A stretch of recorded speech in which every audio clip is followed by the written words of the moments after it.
Hola, muy buenas tardes, muy buenos días, muy buenas noches, allá donde estéis. Bienvenidos una vez más a Cuentos Inmortales TV. Mirar, estaba aburrido aquí en casa y digo, vamos a ver, tengo una horita y voy aquí a conectar con la gente de mi canal y a prepararles una nueva entrega, porque llegó a mis manos un tomo de una antología de fragmentos de la literatura clásica española que no tiene desperdicio. Es una selección de microrrelatos. Realmente son fragmentos pertenecientes a obras más grandes que el autor ha recopilado y que nos deja aquí, y yo voy a compartirla con vosotros. Tener en cuenta que muchos están escritos a partir del siglo XI hacia adelante, o sea que ya ha llovido, y lo que es la esencia del cuento está escrito a veces en un castellano un poco más antiguo, ¿vale? Para que lo tengáis en cuenta. Bueno, vamos a ver si os gusta. Si es así, dejadme vuestro like. Pasaros también por mi otro espacio, Microcuentos Universales, que está lleno y repleto de cuentos y relatos con muchas enseñanzas y valores. Y sin más dilación, venga, vamos a empezar.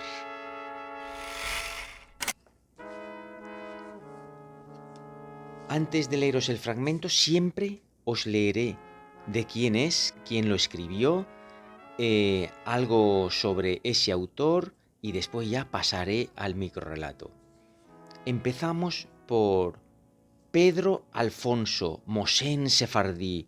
Fue un judío español nacido hacia el año 1062, médico del rey Alfonso I de Aragón, que tomó el nombre de Pedro Alfonso al ser bautizado en Huesca. Su disciplina Clericalis, escrita en latín, fue traducida a todas las lenguas literarias de Europa. Fijaros bien, que este Pedro Alfonso no era cualquiera. Y de ese libro, Disciplina Clericalis, voy a leeros un fragmento que se titula La rosa y las espinas. Perdón, La rosa y las espinas, del siglo XI. Un árabe que hacía versos graciosos y con ingenio, pero de origen plebeyo, presentó sus versos a un rey, y éste, al observar su talento, lo acogió dignamente. Por ello le envidiaban otros poetas, heridos en su orgullo por la generosidad del rey, y presentándose a éste, le dijeron: «Señor nuestro rey, ¿por qué concedes tantos honores a este individuo nacido de tan bajo linaje?». El rey les contestó: «A quien pensasteis vituperar, más lo estéis elogiando». Y el poeta, víctima de la envidia de los cortesanos, añadió: «No se reprocha a la rosa que haya nacido entre espinas». El rey le honró con las mayores mercedes y le despidió. A quien pensasteis vituperar, más lo estáis elogiando, les dijo el rey. Y el poeta, el que era víctima, les respondió: no se reprocha a la rosa que haya nacido entre espinas. ¡Qué bueno! Sobre el mismo autor. Los 10 cofres, disciplina clericalis. Una vez me contaron que un español se dirigía a la Meca y andando llegó a Egipto. Como tenía que cruzar por el desierto, quiso dejar su dinero en Egipto para tenerlo más seguro. Antes de depositarlo, se informó si había en el país un hombre en el que pudiera confiar. Le indicaron un hombre viejo que tenía gran reputación por su rectitud. Él le confió 1000 talentos. Luego continuó su viaje. y después de terminado su peregrinaje, volvió a la casa del viejo y le pidió que le devolviera su dinero. Pero aquel individuo, lleno de maldad, aseguró que no lo conocía ni jamás lo había visto. Al verse engañado, el hombre acudió a los personajes honrados del país y les contó cómo lo había tratado aquel a quien había confiado su dinero. La gente del país, oyendo eso, no lo quisieron creer y dijeron que aquello no era cierto. El que había perdido así su dinero iba cada día a la casa del que lo conservaba injustamente y le rogaba con buenas palabras que se lo devolviera. El estafador, cansado de oírlo, le maldijo y le advirtió de que si seguía diciendo semejantes cosas y volviendo a su casa, sería duramente castigado. ¡Qué cara más dura! Después de haber oído las amenazas del que lo había engañado, el hombre se fue acongojado. Y cuando ya volvía a casa, encontró a una anciana vestida de ermitaña. Viendo a ese hombre en lágrimas, ella había adivinado que se trataba de un extranjero, se llenó de compasión, lo atrajo a un rincón y le preguntó qué le había pasado. Entonces él se lo contó exactamente. La mujer, después de haber escuchado las palabras de este hombre, le dijo: «Amigo, si lo que dices es verdad, yo te voy a ayudar». Y él dijo: «¿Cómo puedes hacerlo, sirvienta de Dios?». Entonces ella le dijo: «Tráeme a ese hombre de tu país en el que tengas toda tu confianza». Y él trajo un hombre. Entonces ella ordenó al compañero de la víctima comprar 10 cofres decorados con bellos colores en el exterior, guarnecidos de plata y cerrados con buenas cerraduras. Los debía llevar a la casa de su huésped y llenarlos de pequeñas piedras. Es lo que hizo.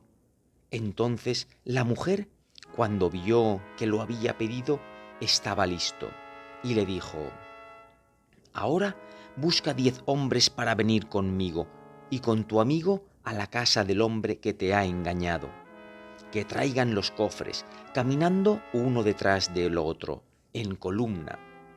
Y cuando el primero llegue a la casa del que te ha engañado y se pare, preséntate en ella y reclama tu dinero. Y yo tengo tanta confianza en Dios que estoy segura que tu dinero te será devuelto». El hombre hizo como la mujer le había aconsejado, y ella, cumpliendo lo prometido, se puso en camino y se dirigió, acompañada del amigo del estafado, a casa del estafador y dijo: «Ha venido de España este hombre, que se hospeda en mi casa, y ahora quiere dirigirse a la Meca, pero pregunta por alguien de absoluta confianza para encomendarle, hasta que regrese, todo su dinero que guarda en 10 cofres. Te ruego por consiguiente que lo hagas por mí y custodies su dinero en tu casa, porque yo he oído hablar de ti y sé que eres un hombre honrado y fiel, y no quiero que confíe a nadie sino a ti la guarda de ese dinero». Mientras ella así hablaba, llegó el hombre que traía el primer cofre, y detrás, hasta perderse de vista, se distinguía una larga caravana formada por los restantes. Entretanto, el hombre que había sido engañado, siguiendo la orden de la vieja mujer, se presentó inmediatamente detrás del hombre que llevaba el primer cofre. El que le había negado su dinero, lleno de maldad y astucia, en cuanto vio llegar al hombre al que había estafado, temió que si le reclamaba su dinero, el otro, que traía el suyo, no querría confiárselo, de modo que salió a su encuentro y le dijo: «Amigo mío, ¿dónde estuviste que has tardado tanto tiempo? Ven conmigo y toma tu dinero, que hace tanto tiempo confiaste a mi honradez. Pues ahora que por fin te he encontrado, no quiero privarte ni un momento más de lo que es tuyo.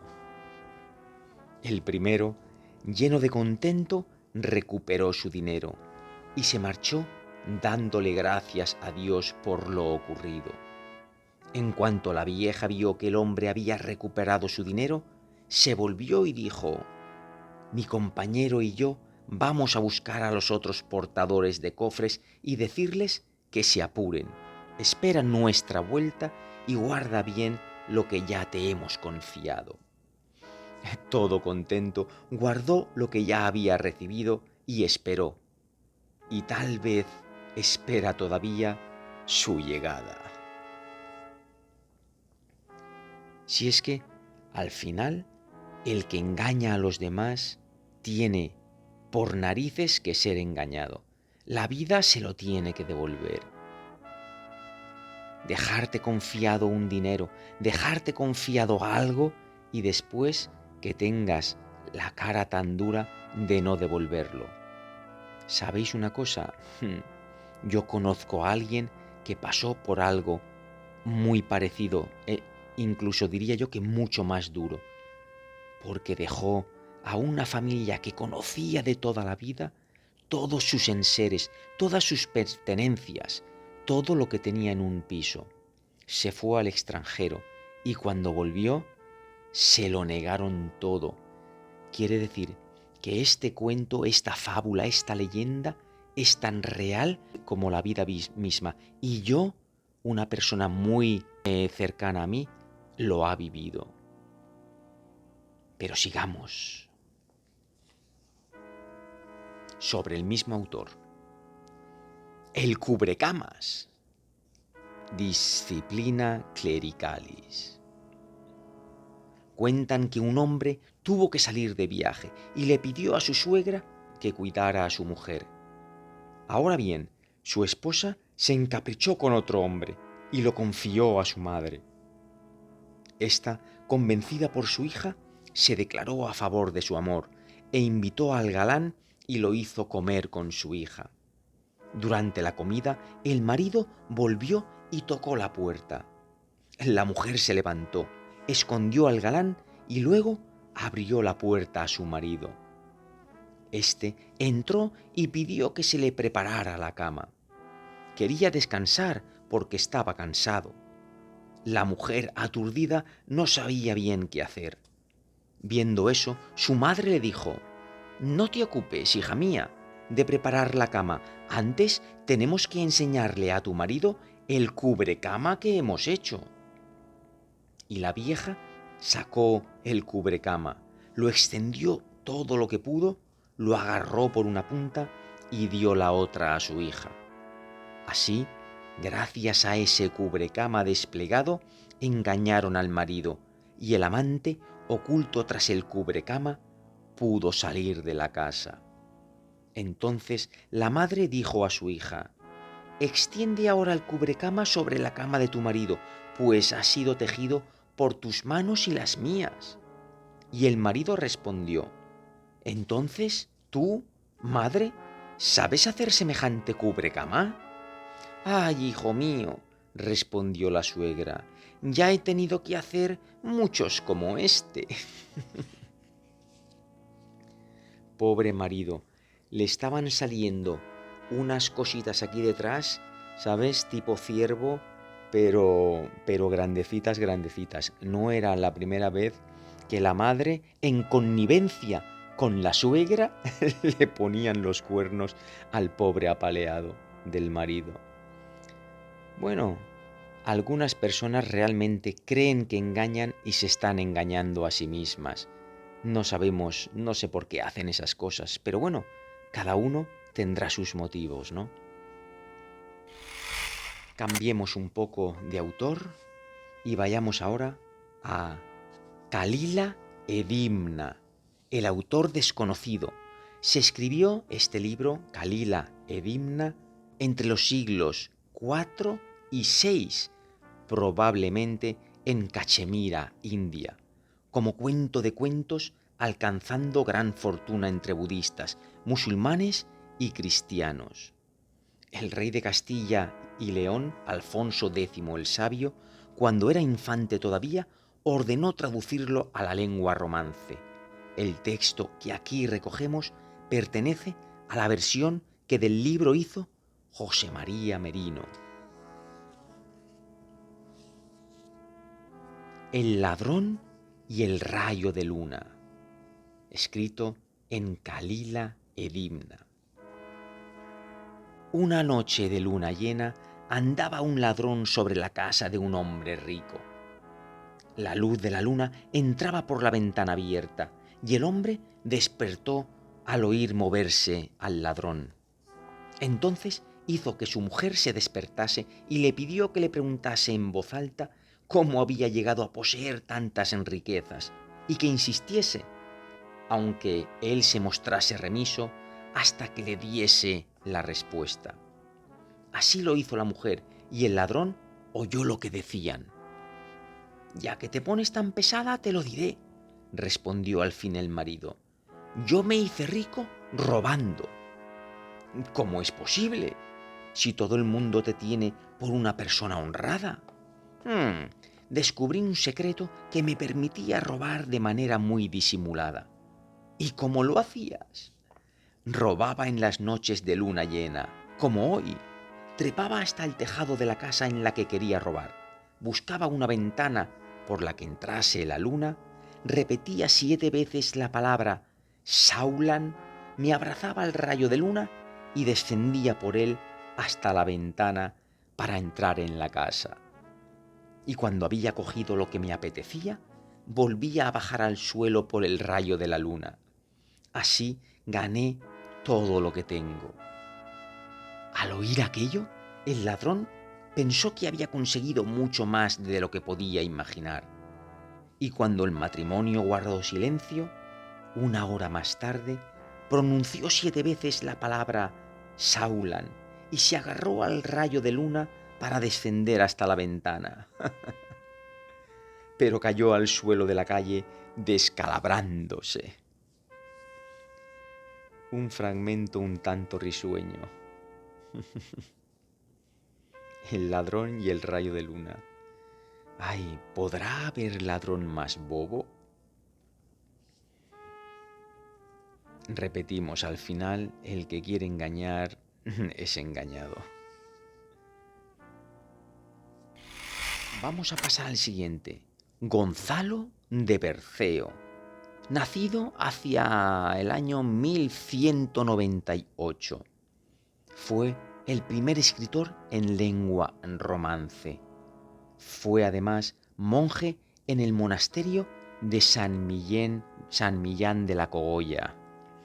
En el texto aquí recogido se reflejan con gran crudeza los prejuicios de la época, como en todas las épocas.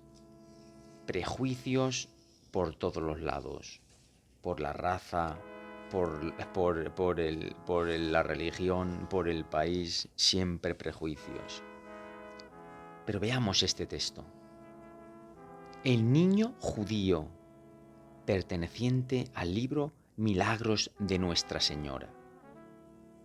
En el día de Pascua, domingo a la mañana, cuando la comunión toma la grey cristiana, sintió el niño judío de comulgar gran gana.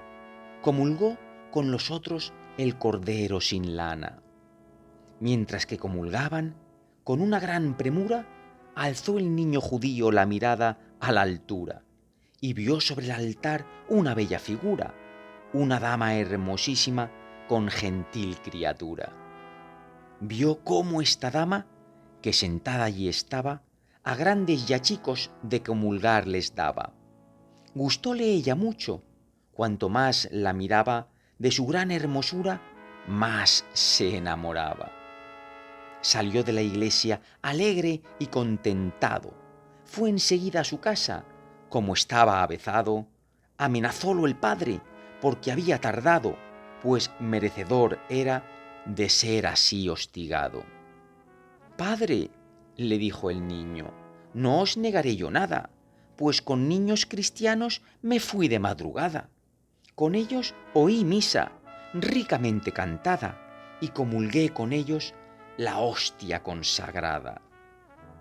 Pesóle mucho esto al malaventurado, como si lo tuviese ya muerto o degollado.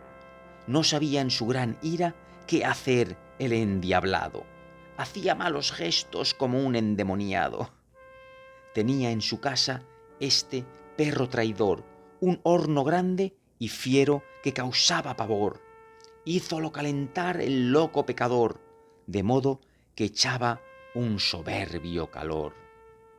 Tomó este niñito el falso descreído, así como él estaba, calzado y vestido, dio con él en el fuego, bravamente encendido.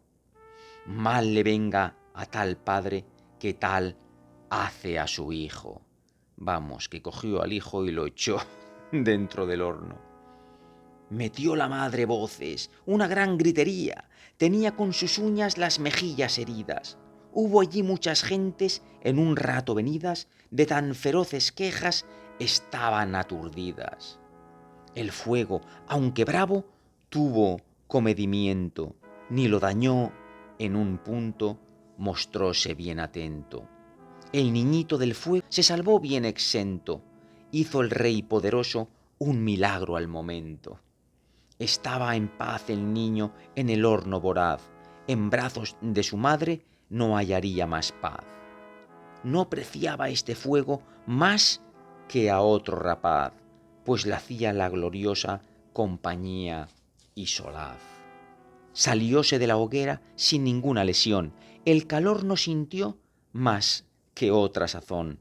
No tuvo tacha alguna, ni una tribulación, pues había Dios puesto en él su bendición. Perdonar, no es fácil de leer, ¿eh? No es fácil. Encima estaba en verso y con castellano antiguo.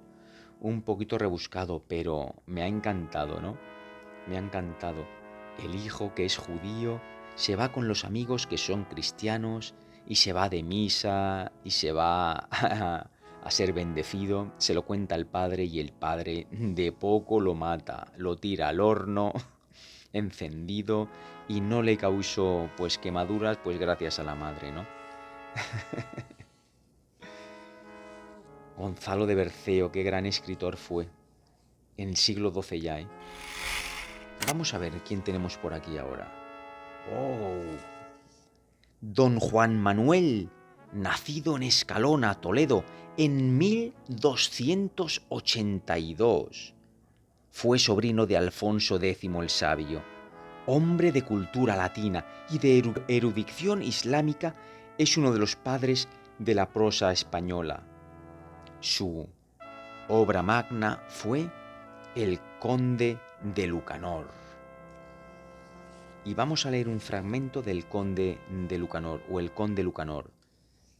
Y el fragmento se titula El ungüento de finas hierbas. El emperador pidió al Papa que si pudiese anulara el matrimonio, aunque él sabía que era imposible según la ley de Dios, pero tampoco podían vivir juntos por el carácter áspero de la emperatriz. Como no encontraba otro remedio, el Papa le dijo al emperador que encomendaba la solución a su buen entendimiento, porque no podía dar la penitencia antes del pecado. El emperador se despidió del Papa, se volvió a su casa e intentó corregir a la emperatriz con halagos, amenazas, advertencias y con cuantas maneras parecieron bien a él y a todos los suyos, sin que nada diera resultado, pues cuanto más le insistían para que cambiase tanto, más áspera y desabrida se mostraba ella. Cuando vio el emperador que no podía alterar la condición de su esposa, le dijo un día que quería ir a cazar ciervos y que se llevaría un poco de la hierba con que envenenan las flechas para matarlos, dejando el resto en la casa para otra cacería. También le dijo que por nada del mundo se pusiese aquellas hierbas sobre sarna, pústula o herida que sangrase, porque era tan fuerte su veneno que no había nadie a quien aquellas hierbas no provocasen la muerte. El emperador tomó otro ungüento muy bueno y muy eficaz para las llagas, y delante de ella se lo aplicó en aquellas partes del cuerpo que no estaban sanas. Ella y cuantos allí estaban vieron que enseguida quedaba curado.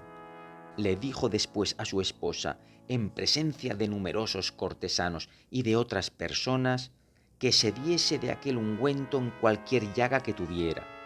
Y dicho esto, tomó la hierba que necesitaba para envenenar las flechas y se fue a cazar ciervos. Cuando el emperador hubo partido, se puso la emperatriz colérica y comenzó a decir: «Ved lo que me dice ahora el falso del emperador. Como sabe que mi sarna no es como la suya, me dice que me aplique el ungüento que se ha dado él, porque así yo no podré sanar. Pero del otro ungüento, que es el más indicado para mí, me dice que no debo darme. Mas por darle pesar, yo me untaré con él, y cuando vuelva me encontrará sana. Estoy segura de que nada le molestará más, por eso lo haré». Los caballeros y las damas que la acompañaban le rogaron y suplicaron con lágrimas en los ojos que no lo hiciese, y le decían que tuviese por cierto que moriría si se aplicaba aquellas hierbas. A pesar de sus ruegos, no lo quiso hacer. Tomó las hierbas y se dio con ellas en las llagas, y al poco tiempo le aparecieron los primeros síntomas de muerte. Si ella hubiera podido, se habría arrepentido de lo que había hecho, pero ya no le quedaba tiempo. Así murió por su carácter díscolo y rebelde.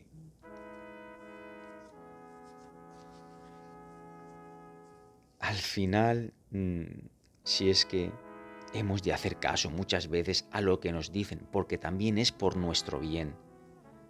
Por nuestro bien. Cualquier cosa que nos dicen, hemos de cotejarla, hemos de abrir la mente y tener una escucha activa a aquello que nos dicen, y después ya tomar nuestras propias decisiones. Pero hay veces que el que nos advierte de algo es por su experiencia, porque ya ha pasado por ahí. Pero evidentemente hemos de ser nosotros los que tomemos la decisión. Y si nos caemos, pues eso nos servirá como ayuda para la próxima vez haber aprendido la lección. Bueno, ¿qué os están pareciendo estos cuentos clásicos o cuentos, una antología, esta recopilación de relatos de la literatura clásica española? Mirar, la verdad es que está lleno de joyas, ¿eh? Lo que pasa es que hemos empezado por, digamos, el final o el principio, ¿no? Que es por el siglo XI, pero llega después y nos topamos con grandes autores, ¿eh? Grandes autores de la literatura española. O sea, Federico García Lorca, por ejemplo, Antonio Machado, Juan Ramón Jiménez, Miguel de Unamuno, Leopoldo Alas Clarín, Emilia Pardo Bazán, espectacular, Benito Pérez Galdós, Gustavo Adolfo Bécquer, José de Espronceda, Mariano José de Larra, y bueno, y vamos, infinito, no se acaban. Hoy pues os leeré aquellos que vamos de más antiguos, digamos, a más modernos, ¿no? Así es que vamos a continuar un poquito. Seguimos con el Conde Lucanor, el mismo autor, don Juan Manuel, ¿vale? Y este texto se titula Glu Glu. Un moro tenía una hermana tan mirada que por cualquier cosa que veía o le hacían, daba a entender que sentía miedo y espanto. Era tan delicada que cuando bebía en unas jarritas que tenían los moros, como el agua suena entonces un poco, decía que le entraba tanto miedo con el ruido que estaba a punto de desmayarse. Su hermano era muy buen muchacho, pero muy pobre, y como la pobreza obliga a los hombres a hacer lo que no quieren, aquel joven tenía que ganarse la vida de modo muy vergonzoso, pues cada vez que se moría alguien, iba de noche al cementerio y le quitaba la mortaja, así como las ofrendas funerarias. Así se mantenían su hermana, él y toda la familia, y la muchacha lo sabía. Una vez murió un hombre muy rico, al que enterraron con lujosos vestidos, alhajas y cosas de mucho valor. Cuando se enteró su hermana, le dijo que quería acompañarlo aquella noche para ayudarle a traer todas las riquezas con que lo habían enterrado. Estando ya muy oscuro, se fueron el mancebo y su hermana al cementerio. Llegaron a la tumba del difunto y le abrieron, pero cuando le quisieron quitar los ricos paños que vestía, vieron que no podían hacerlo sin cortarlos, o bien rompiendo la cerviz del difunto. Al ver la hermana que, si no le quebraban la cerviz al muerto, tendrían que romper las ropas, con lo cual perderían todo su valor, cogió con sus manos la cabeza del difunto y sin compasión y sin pena la separó del cuerpo, que descoyuntó todo. Luego le quitó ella las ropas que vestía, así como las riquezas, y se marcharon los dos. Mas al día siguiente, cuando estaban comiendo, al beber agua, la jarrita empezó a sonar y la mora dijo que iba a desmayarse por aquel pequeño ruido. Cuando su hermano lo vio y se acordó de la frialdad y de la indiferencia que había demostrado al descoyuntar la cabeza del muerto, le dijo en árabe: "Aha yaoti, taftamin buku buku, baliz taftamin fotu enku", lo que quiere decir: "Ay, hermana, os asustáis del sonido de la jarrita, que hace glu glu, y no os dio miedo la cabeza del muerto". Esta frase se ha convertido en un refrán que utilizan mucho los moros. La verdad es que el Conde Lucanor es un libro espectacular, escrito en el siglo XII. Lo que pasa es que nos queda ya tan lejano que nos lo leemos y a veces cuesta interpretarlo. Cuesta, pero es un libro lleno de humor, ¿no? Como podéis ver.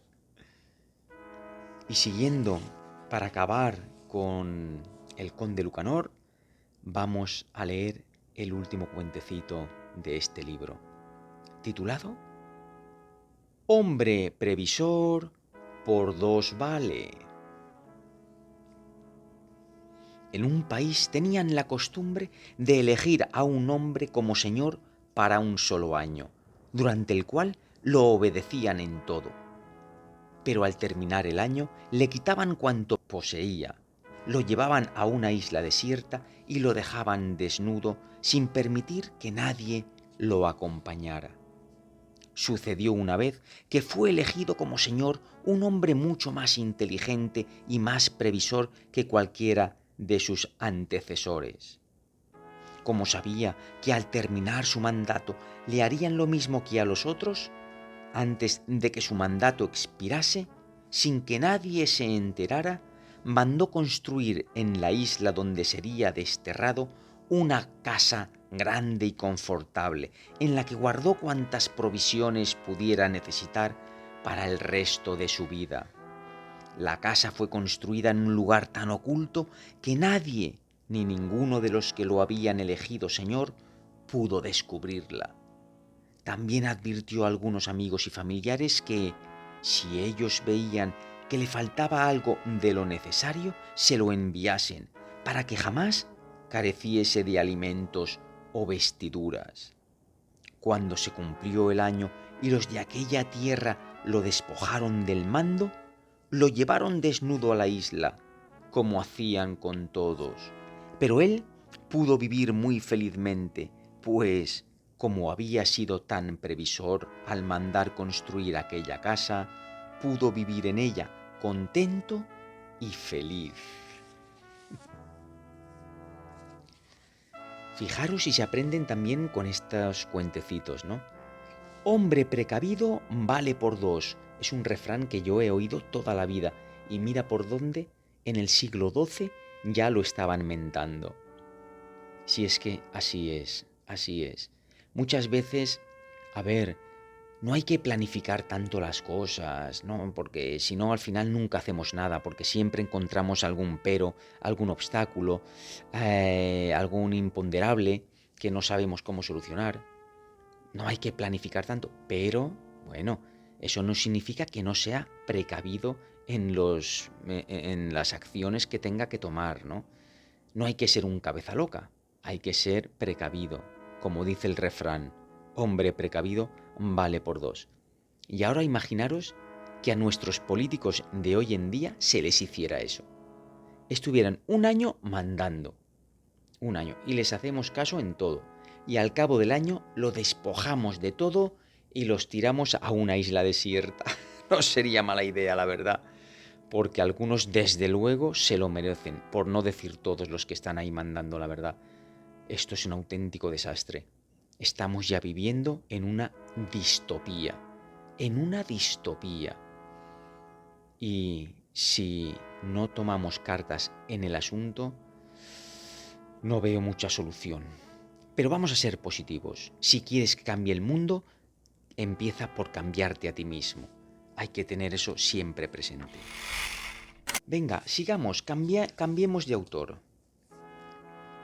Otro gran autor de una época ya lejana, en este caso el siglo XIII, Juan Ruiz el Arcipreste de Hita, nacido en Alcalá de Henares, Madrid, o Alcalá la Real, Jaén. No se sabe dónde nació, en uno de los dos Alcalás, que por cierto, yo Alcalá de Henares no he estado, pero Alcalá la Real de Jaén es un pueblo espectacular. Estuve el año pasado, espectacular.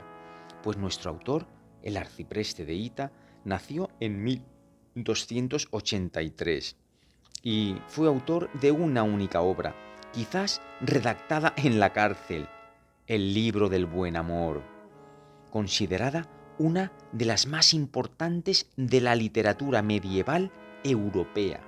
Ni casi nada. El Libro del Buen Amor. Y del Libro del Buen Amor os traigo dos fragmentitos. El intermediario. Yo, como estaba solo, sin tener compañía, codiciaba la que otro para sí mantenía. Eché el ojo a una dama, no santa, yo sentía y pugnaba por ella, que de otro era baldía. Y como así las cosas yo con ella no hablaba, puse de mensajero por ver si la ablandaba a un compañero mío. Buena ayuda me daba, él se comió la carne en tanto que yo rumiaba. Pobre, le gustaba una chica y no sabía cómo hablar con ella. Envía ahí a un amigo para que le eche un cable y lo que hace el amigo es decir, sí, pajarita, esta para mí. Vamos al siguiente fragmento del Libro del Buen Amor, titulado El Cordero que llegó a carnero. Era don Pitas Payas un pintor de Bretaña. Casó con mujer joven que amaba la compañía. Antes del mes cumplido dijo él, señora mía, a Flandes quiero ir, regalos portaría. Y dijo ella, Monseñor, escoged vos el día, mas no olvidéis la casa ni la persona mía. Dijo don Pitas Payas, dueña de la hermosura, yo volo quiero en vuestro cuerpo pintar una figura para que ella os impida hacer cualquier locura. Contestó, Monseñor, haced vuestro gusto. Pintó bajo su ombligo un pequeño cordero y marchó Pitas Payas cual nuevo mercadero. Estuvo allá 2 años, no fue azar pasajero. Cada mes a la dama parece un año entero. Hacía poco tiempo que ella estaba casada, había con su esposo hecho poca morada. Un amigo tomó y estuvo acompañada. Deshízose el cordero, ya de él nada quedaba. Cuando supo la dama que venía el pintor, muy deprisa llamó a su nuevo amador. Dijo que le pintase, cual supiese mejor, en aquel mismo lugar un cordero menor. Pero con la gran prisa pintó un señor carnero, cumplido de cabeza, con todo un buen apero. Luego, al siguiente día, vino allí un mensajero, que ya don Pitas Payas llegaría ligero. Cuando al fin el pintor de Flandes fue venido, su mujer, desdeñosa, fría le ha recibido. Cuando ya en su mansión con ella se ha metido, la señal que pintara no ha echado en olvido. Dijo don Pitas Payas: «Madonna, perdonad, mostradme la figura y tengamos solaz». «Monseñor», dijo ella, «vos mismo la mirad, todo lo que quisieres hacer, hacedlo audaz». Miró don Pitas Payas el sabido lugar y vio aquel gran carnero con armas de prestar. «¿Cómo, Madonna, es esto? ¿Cómo puede pasar que yo pinté cordero y encuentro este manjar?» Como en estas razones es siempre la mujer sutil y mal sabida, dijo: «¿Qué, monseñor? ¿Petit corder? 2 años, ¿no se ha de hacer carner? Si no tardaseis tanto, aún sería corder». ¡Ay, qué bueno! Repito el final y le dice ella a él: «¿Qué, monseñor? ¿Petit corder? 2 años, ¿no se ha de hacer carner? Si no tardaseis tanto, aún sería corder». Vamos, que el ternerito ha crecido, ¿eh? En 2 años se supone que 2 años un ternero tiene que crecer, ¿no? Qué malvada, qué malvada. Pobre Pitas Payas. Me encantan los nombres de esta época. El señor Pitas Payas. Monseñor. Magnífico.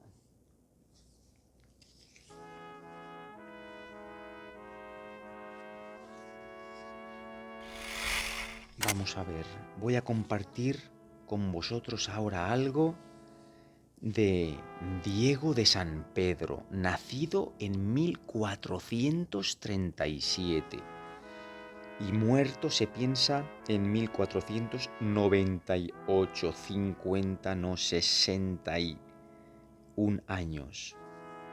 Es autor de 2 novelas sentimentales, El Tratado de Amores de Arnalte y Lucenda y Cárcel de Amor, escrito en 1492. Y de Cárcel de Amor son los 2 siguientes fragmentos. Primero, Las noches de Penélope.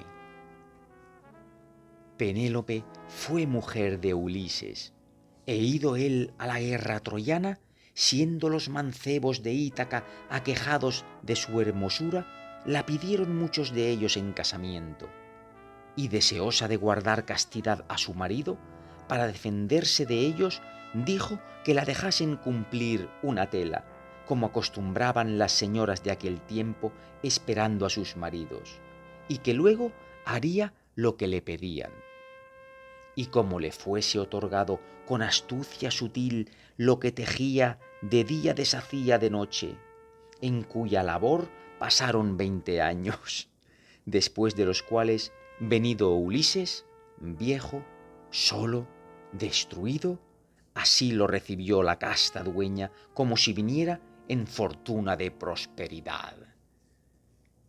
La mujer de Ulises ya se las manejó para ahuyentar a sus pretendientes y esperar, célibe y casta, a su marido, Ulises, el gran Ulises. Qué bonito. Que por cierto, si os habéis leído la Odisea, fenomenal. Y si no, os la recomiendo. Es espectacular. la Odisea de Ulises. Y segundo fragmento de Cárcel de amor, titulado Morir de amor. Julia, hija del César, primer emperador en el mundo, siendo mujer de Pompeo, en tanta manera lo amaba que trayendo un día sus vestiduras sangrientas, creyendo ser muerto, caída en tierra, súbitamente murió. ¡Qué amor!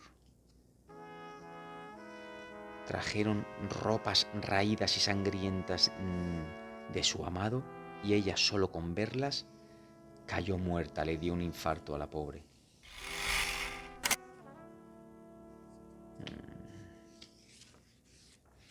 Ahora os traigo un fragmento de uno de los libros más leídos en castellano aquí en España, de Fernando de Rojas, nacido en la Puebla de Montalbán, Toledo, hacia 1476, y es el autor de esta obra universal titulada La Celestina.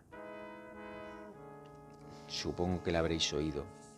Os voy a dejar un extracto muy cortito de La Celestina, titulado Las plumas. Deja estar mis ropas en su lugar, y si quieres ver si es el hábito de encima de seda o de paño, ¿para qué me tocas la camisa? Pues, cierto, es de lienzo. Holguemos e burlemos de otros mil modos que yo te mostraré. No me destroces ni maltrates como sueles. ¿Qué provecho te trae dañar mis vestiduras? Y él contesta, Señora, el que quiere comer el ave, quita primero las plumas. Estaba loco por desnudarla, el amigo, loquito. Fernando de Rojas, qué bueno. La Celestina, wow. ¿Cómo vais? Mirar, son fragmentos, relatos que tienen un toque, la verdad es que mágico, mágico. A mí me encanta. Venga, vamos a seguir con Diego Hurtado de Mendoza, nacido en Granada en 1503, y ya vamos acercándonos hacia la actualidad. Desde el siglo XVII hay teorías que le atribuyen la autoría, sí, a Diego Hurtado de Mendoza le atribuyen la autoría, aunque no es seguro, de El Lazarillo de Tormes. Siempre se ha dicho que El Lazarillo de Tormes es un libro anónimo. No se sabe quién lo escribió. Sin embargo, parece ser que en el siglo XVII ya le daban como autor a Diego Hurtado de Mendoza. Ahí os dejo el dato. Y leamos algo de este autor. Del libro Los pensamientos de Filis. Y este fragmento se titula Los pensamientos de Filis. ¿Qué hacéis, hermosura? Miróme a este espejo. ¿Por qué desnuda? Por mejor mirarme. ¿Qué veis en vos? Que quiero acá gozarme. Pues ¿por qué no os gozáis? No hallo aparejo. ¿Qué os falta? Uno que sea en amor viejo. Pues, ¿qué sabrá ese hacer? Sabrá forzarme. ¿Y cómo os forzará?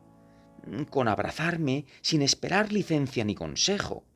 ¿Y no os resistiréis? Muy poca cosa. ¿Y qué tanto? Menos que aquí lo digo, que él me sabrá vencer si es avisado. ¿Y si os deja por veros rigurosa?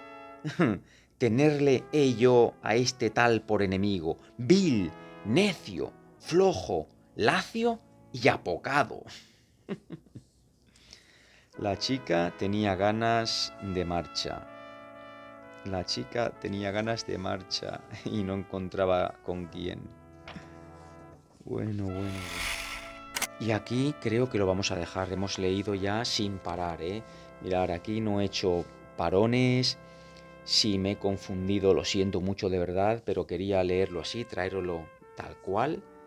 O sea, sin cortes que valgan ni nada. Simplemente ahora lo editaré, le pondré algún titulito por ahí para dejarlo bonito y os lo lanzaré. A ver qué os parece esta primera entrega de cuentos de la literatura clásica española. A mí me han parecido unos fragmentos, la verdad es que muy bonitos. Pero esta es solo la primera entrega, porque como os he dicho en la mitad del vídeo, aquí hay fragmentos de autores y de obras universales que son brutales. Veremos a ver la segunda entrega. Bueno, qué deciros, espero que hayáis pasado un ratito ameno, tranquilo, que hayáis aprendido, hayáis conocido también a autores de hace cientos de años, fijaros, cientos de años, y ya escribían como los ángeles. Y nada, y lo dicho, hayáis estado a gusto. Si ha sido así, venga, vuestro like, de verdad. Muchas gracias por haber estado ahí. Os mando, como siempre, ese besito, ese abrazo de luz y hasta la siguiente. Chao.